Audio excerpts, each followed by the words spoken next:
This is Help Wanted, the show that makes your work for you. I'm Jason Pfeiffer, editor-in-chief of Entrepreneur Magazine.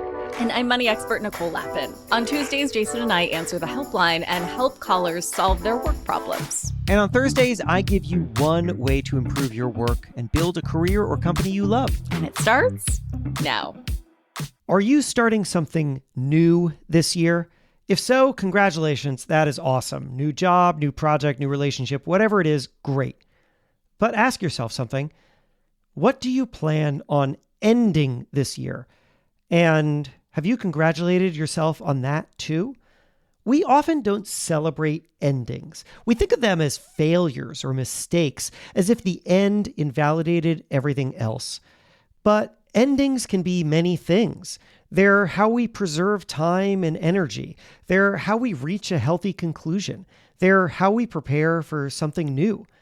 Today, I want to help you embrace endings. I'm going to give you 3 questions to ask yourself. And after you do, you might feel lighter and happier and freer by being done.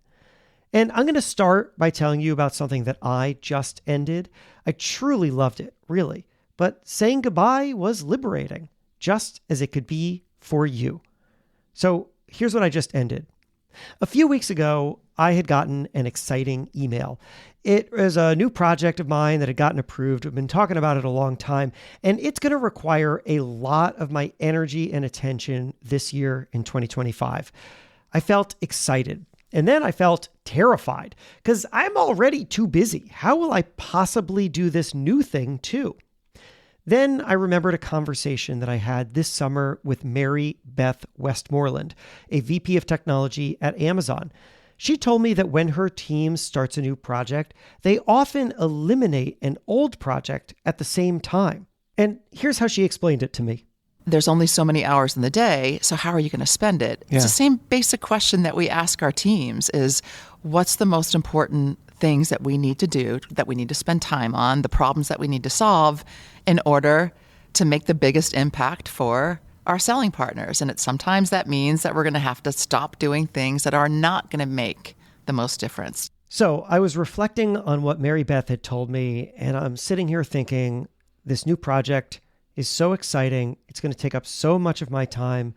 I have added something to my life, which means I also need to subtract something. But what? And then I asked myself 3 questions.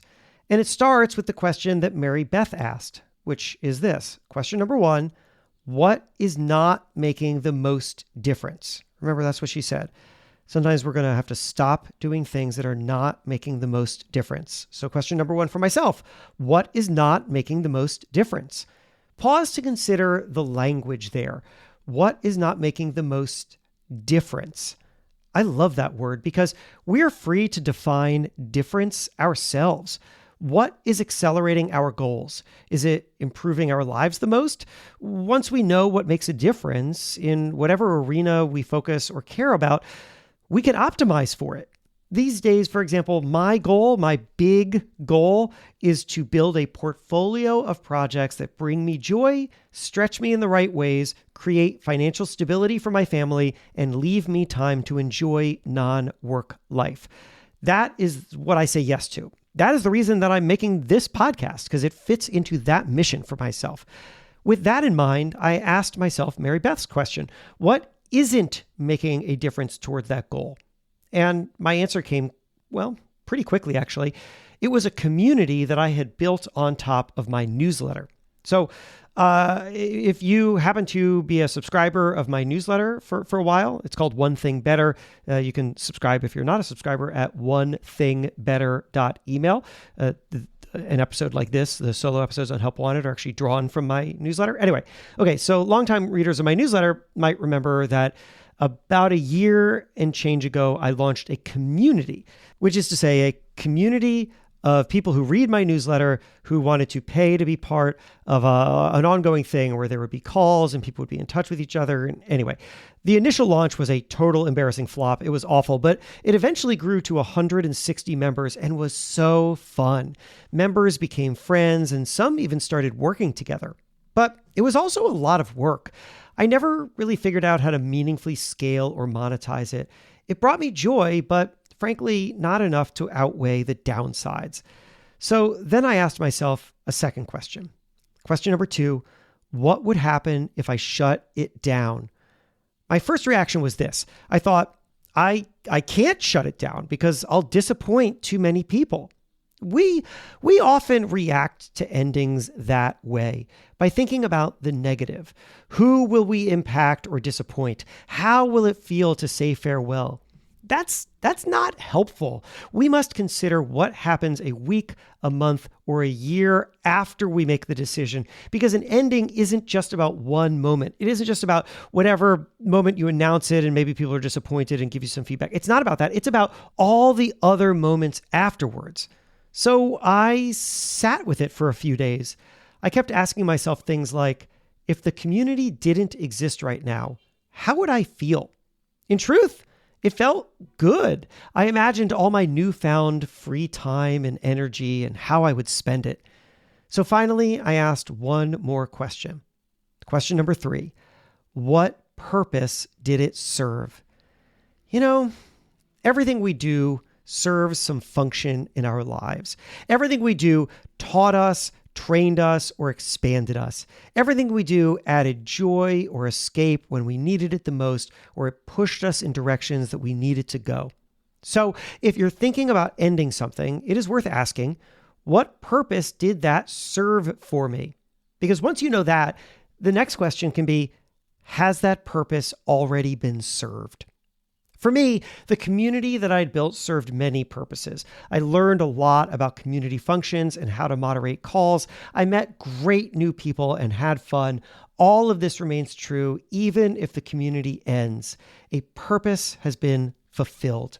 After this, I felt a clarity over this decision.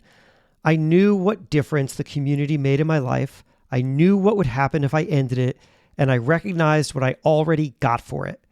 This all clicked into place for me while having lunch one day, and honestly, I felt instant relief. So the next day, I wrote my community a message to announce its ending. And now I ask you, what are you ready to end?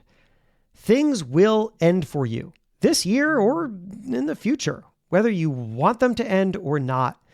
When you add things to your life, something will be subtracted. Your time and energy will be redistributed, diminishing other projects or relationships. This is life. This is natural. The only choice we really have is, do we want to consciously and proactively subtract things, or do we want to just let them wilt on their own? I speak from experience here when I say, when you end something proactively, good things happen. After closing my community, for example, which happened not that long ago, a couple months ago is when I made this decision, members wrote me the nicest emails. One said, as a business owner and entrepreneur, you've shown me that it's okay to try something new and that it doesn't have to be forever.